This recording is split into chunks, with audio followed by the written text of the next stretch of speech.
During a period of my life where I was mostly living on the road, I often made money through house sitting and dog sitting. It was super easy and convenient to get temporary jobs that way, and it also paid me to stay at sometimes really nice houses for several days, or even weeks. I was scheduled to dog and house sit at a place in Washington this week. I drove up there on a Thursday and met the owners and the dog. It was a large golden retriever named Apple. She was extremely friendly and loving right from the start, and only an hour after arriving, the owners left for their vacation. With them gone, I decided to explore the house a bit just to make myself more comfortable, as I was going to be there for 5 to 6 days. It was a really large home in a very remote area of the national forest. I mean, this place had to be at least worth $1 million, and it honestly felt surreal to be staying there.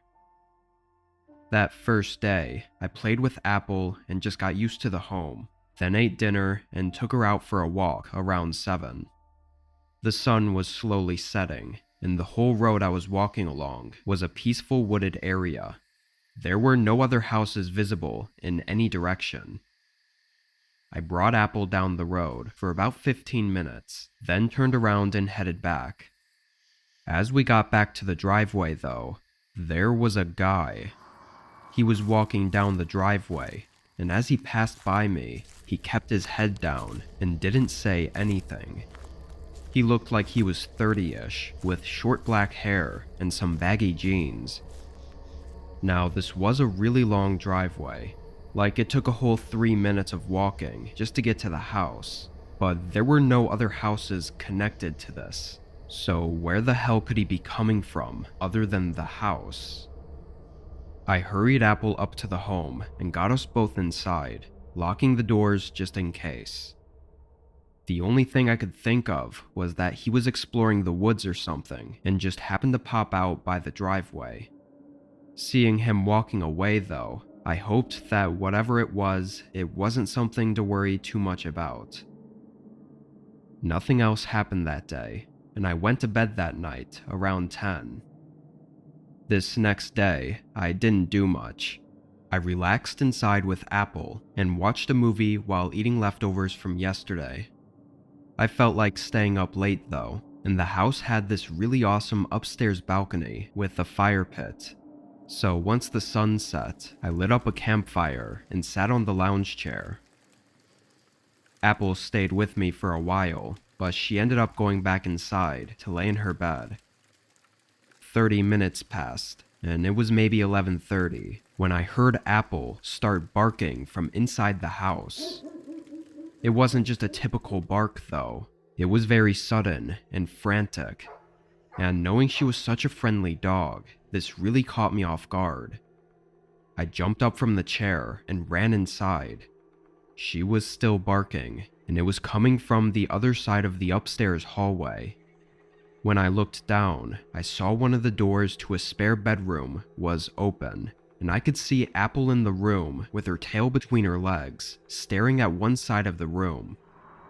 I called her name, but she just continued to bark, so I hurried into the room. Her gaze was fixed on a door. I could feel my adrenaline start kicking in as I moved toward it and slowly cracked the door open.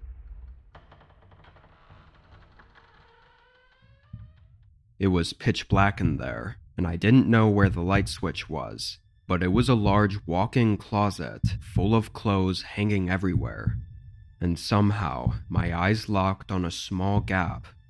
There was an eye staring right back at me. For a moment, I froze before quickly slamming the door. I could hear the clothes rattling inside the closet as I grabbed Apple's collar and rushed her downstairs and straight into my car. I drove away, hands shaking on the steering wheel, and called 911. Once cops arrived, I waited anxiously for 10 minutes as they searched the home, but came out alone. The guy had already left. We went over everything, and I told them about the person that I saw yesterday, but that was really all I knew, and I really couldn't confirm if it was the same person. What the officers told me is that the man probably knew the family was going on vacation and thought the house would be empty. What he intended to do is unclear though, and honestly, I'm not convinced that he broke in and hid in the closet without knowing I was there. I think he knew, which only makes it more terrifying. Thankfully, Apple noticed him and got my attention, because without her, I don't know what would have happened that night.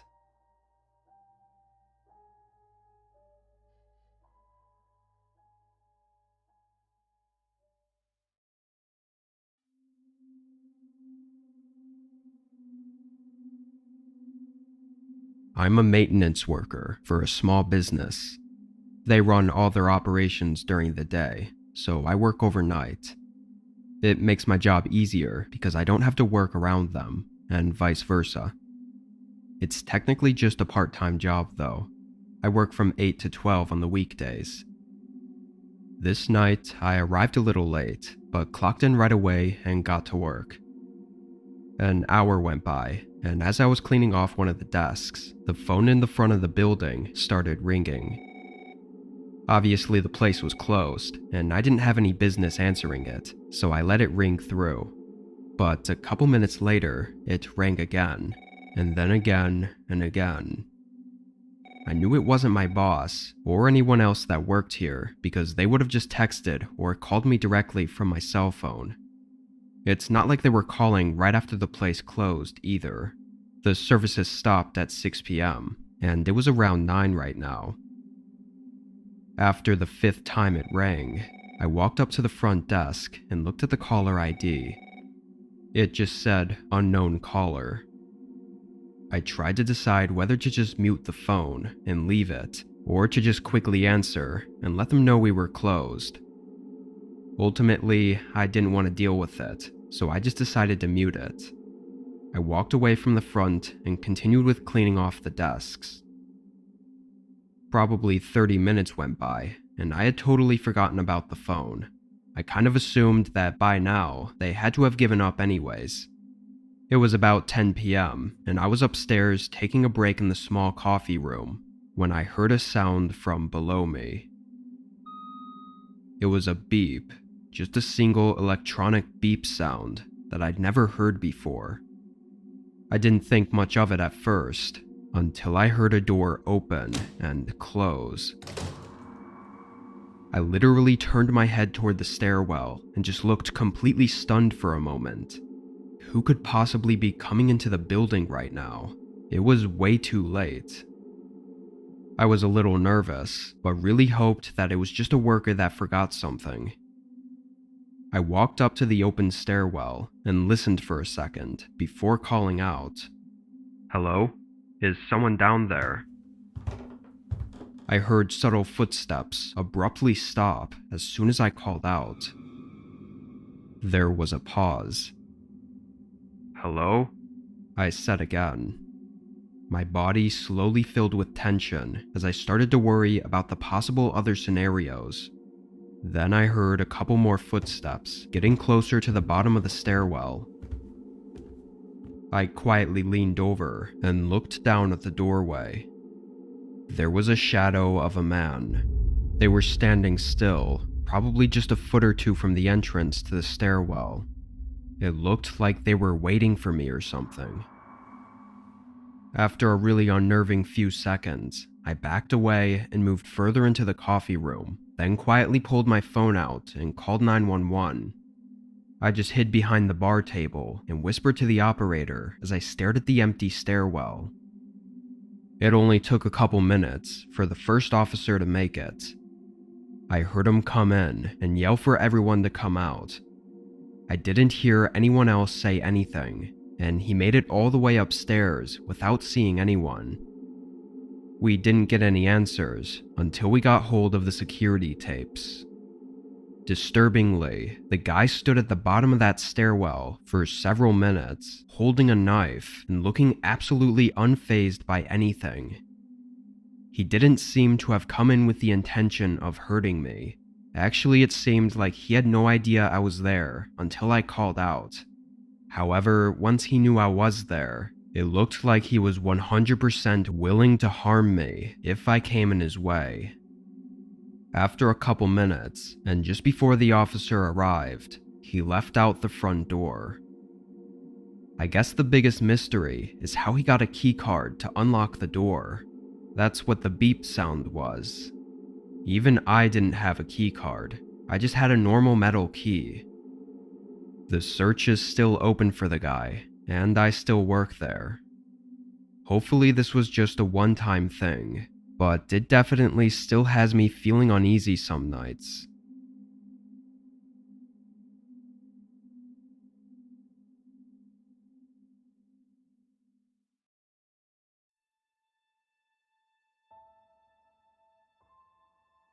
My name is Trevor, and I'm a freshman in college. I don't have a lot of bills to pay, as I'm lucky to have a supportive family. However, I still have to pay for my own food, and for whatever random activities that I want to do with my friends. I do Uber Eats every once in a while, just to make enough to afford these things. I drove an old beater Honda Accord that probably belonged in the scrapyard, but it did the job, I guess. Anyway, I had been delivering for a couple hours on this day, and it was about 10 p.m. when I picked up an order from Wendy's.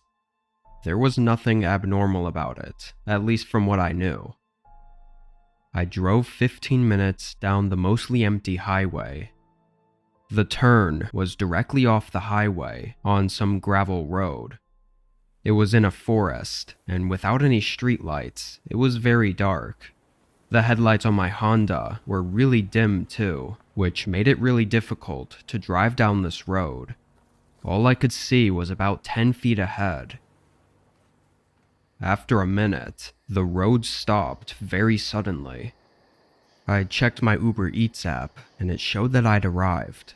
However, I didn't see a house anywhere. I stepped out of my car and took a few steps in front of my headlights, trying to see if there was a path or something. I didn't see anything. It was just woods and trees. I started to wonder if maybe I had missed a turn somewhere along the gravel road. I turned back around and opened my car door, but as I was getting in, I spotted a light in the woods. It was just a small, dim light coming from between the trees. It wasn't moving at all, which made me think it might be a porch light. I walked a little bit closer to try and see, but it wasn't bright enough to show anything around it. Literally all I could see was the light itself. I stood there for a minute, awkwardly holding the Wendy's bag and unsure whether or not to walk up to it. Then it suddenly moved. It went behind one of the trees and either turned off or just stayed behind it, because it never showed back up. I was definitely unnerved. Like, if this was the guy who ordered it, then what was he doing? I took a few steps back toward my car, and that's when I heard leaves crunching from directly in front of me. I could hear it getting closer, but still saw nothing aside from empty darkness among the trees. I dropped the bag and got in my car. It took my stupid old car way too long to start, but when it finally did, I made a 3-point turn and began driving back down the gravel road. As I did, I caught a glimpse of a man in the side of my headlights, sprinting through the woods and right at the road, clearly trying to cut me off. I luckily made it past him before he got in front of me, because I honestly don't think my car would have been able to stop or swerve out of the way. The rest of that gravel road, it was eerily quiet. When I got back to the highway, I ended my shift and went straight back home. I looked up that area on Google Maps, and there were absolutely 0 houses there. It was just some abandoned gravel road with a dead end. I don't know what I was in the middle of, or how many people were in the woods around me, but I know I'm lucky to have gotten away.